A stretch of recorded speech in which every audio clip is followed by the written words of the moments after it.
معزز سامعین، آج کی اس ویڈیو میں ہم جانیں گے کہ دجال کس کو کہتے ہیں، یہ کس طرح نکلے گا، دابت الارض کیا چیز ہے، یاجوج و ماجوج کون ہے، حضرت امام مہدی علیہ السلام کس طرح ظاہر ہوں گے، حضرت عیسیٰ علیہ السلام کا نزول کس طرح ہوگا، آفتاب کے مغرب سے طلوع کرنے اور دروازہ توبہ کے بند ہونے کی کیفیت کیا ہوگی، یہ ساری چیزیں جانیں گے آج کی اس ویڈیو میں، اس لیے اس ویڈیو کو آخر تک دیکھیں تاکہ آپ کے علم میں اضافہ ہو سکے۔ معزز سامعین، پہلا سوال کہ دجال کس کو کہتے ہیں اور اس کے نکلنے کا حال کیا ہے، تو اس کا جواب یہ ہے کہ دجال مسیح کذاب کا نام ہے۔ اس کی ایک آنکھ ہوگی، وہ کانا ہوگا، اور اس کی پیشانی پر کاف، الف، فا اور را یعنی کافر لکھا ہوگا۔ ہر مسلمان اس کو پڑھے گا، کافر کو نظر نہ آئے گا۔ وہ 40 دن میں تمام روئے زمین پھرے گا، مگر مکہ شریف اور مدینہ شریف میں داخل نہ ہو سکے گا۔ ان 40 دن میں پہلا دن 1 سال کے برابر ہوگا، دوسرا 1 مہینے کے برابر، تیسرا 1 ہفتے کے برابر، اور باقی دن معمول کے دنوں کے برابر ہوں گے۔ دجال خدائی کا دعویٰ کرے گا اور اس کے ساتھ ایک باغ اور ایک آگ ہوگی جس کا نام وہ جنت اور دوزخ رکھے گا۔ جو اس پر ایمان لائے گا اس کو وہ اپنی جنت میں ڈالے گا جو حقیقت میں آگ ہوگی، اور جو اس کا انکار کرے گا اس کو اپنی جہنم میں داخل کرے گا جو واقع میں آسائش کی جگہ ہوگی۔ بہت سے عجائب دکھائے گا، زمین سے سبزہ اگائے گا، آسمان سے بارش برسائے گا، مردے زندہ کرے گا۔ ایک مومن صالح اس طرف متوجہ ہوں گے اور ان سے دجال کے سپاہی کہیں گے، کیا تم ہمارے رب پر ایمان نہیں لاتے؟ وہ کہیں گے، میرے رب کے دلائل چھپے ہوئے نہیں ہیں۔ پھر وہ ان کو پکڑ کر دجال کے پاس لے جائیں گے۔ یہ دجال کو دیکھ کر فرمائیں گے، اے لوگو، یہ وہی دجال ہے جس کا نبی کریم صلی اللہ علیہ وسلم نے ذکر فرمایا ہے۔ دجال کے حکم سے ان کو مارا پیٹا جائے گا۔ پھر دجال کہے گا، کیا تم میرے اوپر ایمان نہیں لاتے؟ وہ فرمائیں گے، تو مسیح کذاب ہے۔ دجال کے حکم سے ان کا جسم مبارک سر سے پاؤں تک چیر کے 2 حصے کر دیا جائے گا، اور ان دونوں حصوں کے درمیان دجال چلے گا۔ پھر کہے گا، اٹھ۔ وہ تندرست ہو کر اٹھ کھڑے ہوں گے۔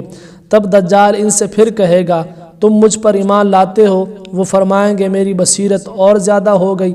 اے لوگو، یہ دجال اب میرے بعد کسی کے ساتھ پھر ایسا نہیں کر سکتا۔ پھر دجال انہیں پکڑ کر ذبح کرنا چاہے گا اور وہ اس پر قادر نہ ہو سکے گا۔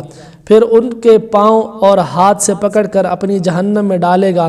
لوگ گمان کریں گے کہ ان کو آگ میں ڈالا، مگر در حقیقت وہ آرام کی جگہ ہوگی۔ دوسرا سوال کہ دابت الارض کیا چیز ہے۔ معزز سامعین، دابت الارض ایک عجیب شکل کا جانور ہے جو کوہ صفا سے ظاہر ہو کر تمام شہروں میں نہایت جلدی پھرے گا، فصاحت کے ساتھ کلام کرے گا، ہر شخص پر ایک نشانی لگائے گا۔ ایمانداروں کی پیشانی پر حضرت موسیٰ علیہ السلام کے عصا سے ایک نورانی خط کھینچے گا۔ کافر کی پیشانی پر حضرت سلیمان علیہ السلام کی انگوٹھی سے کالی مہر لگائے گا۔ تیسرا سوال کہ یاجوج و ماجوج کون ہیں۔ معزز سامعین، یہ یافس بن نوح علیہ السلام کی اولاد میں سے فسادی گروہ ہیں۔ ان کی تعداد بہت زیادہ ہے۔ وہ زمین میں فساد کرتے تھے، ایام ربیع میں نکلتے تھے، سبزہ ذرا نہ چھوڑتے تھے، آدمیوں کو کھا لیتے تھے، جنگل کے درندوں، وحشی جانوروں، سانپوں، بچھوؤں کو کھا جاتے تھے۔ حضرت سکندر ذوالقرنین نے آہنی دیوار کھینچ کر ان کی آمد بند کر دی۔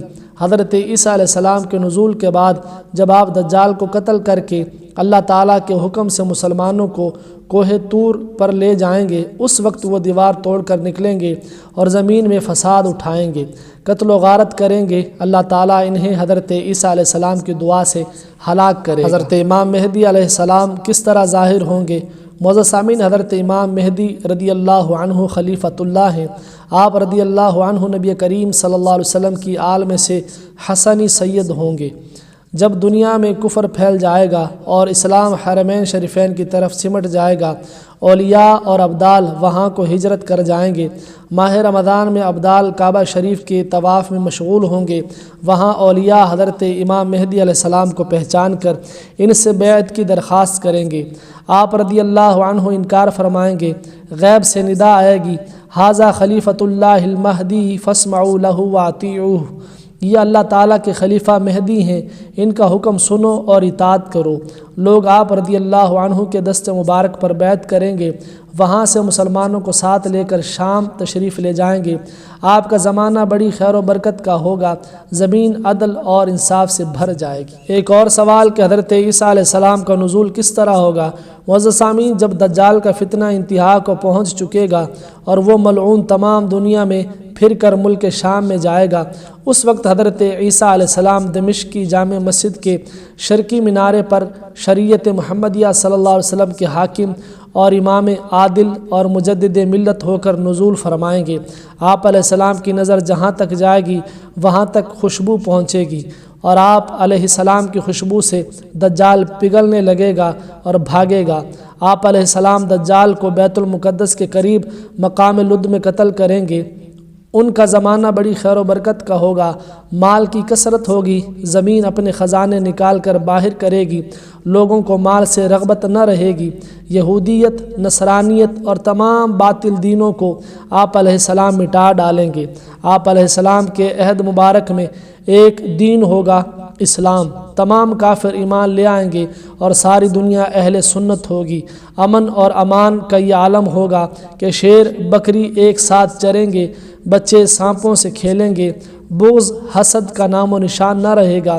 جس وقت آپ علیہ السلام کا نزول ہوگا، فجر کی جماعت کھڑی ہوتی ہوگی، حضرت امام مہدی علیہ السلام آپ علیہ السلام کو دیکھ کر آپ سے امامت کی درخواست کریں گے، آپ انہی کو آگے بڑھائیں گے اور حضرت امام مہدی علیہ السلام کے پیچھے نماز ادا فرمائیں گے۔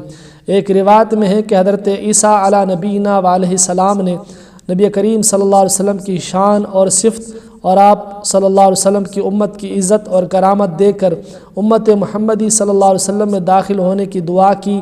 اللہ تعالیٰ نے آپ علیہ السلام کی دعا قبول فرمائی اور آپ علیہ السلام کو وہ بقا عطا فرمائی کہ آخر زمانہ میں امت محمدیہ صلی اللہ علیہ وسلم کے امام ہو کر نزول فرمائیں۔ آپ علیہ السلام نزول کے بعد برسوں دنیا میں رہیں گے، نکاح کریں گے، پھر وفات پا کر نبی کریم صلی اللہ علیہ وسلم کے پہلو میں مدفون ہوں گے۔ آخر میں ہم جانیں گے کہ سورج مغرب سے کس طرح طلوع ہوگا اور اس کی کیفیت کیا ہوگی۔ معزز سامعین، سورج روزانہ بارگاہ الہی میں سجدہ کر کے اللہ سے اجازت مانگتا ہے۔ جب اجازت ملتی ہے تو یہ طلوع ہوتا ہے۔ قیامت کے قریب جب دابۃ الارض نکلے گا، حسب معمول سورج سجدہ کر کے طلوع ہونے کی اجازت چاہے گا تو اسے اجازت نہیں ملے گی اور حکم ہوگا کہ واپس جا۔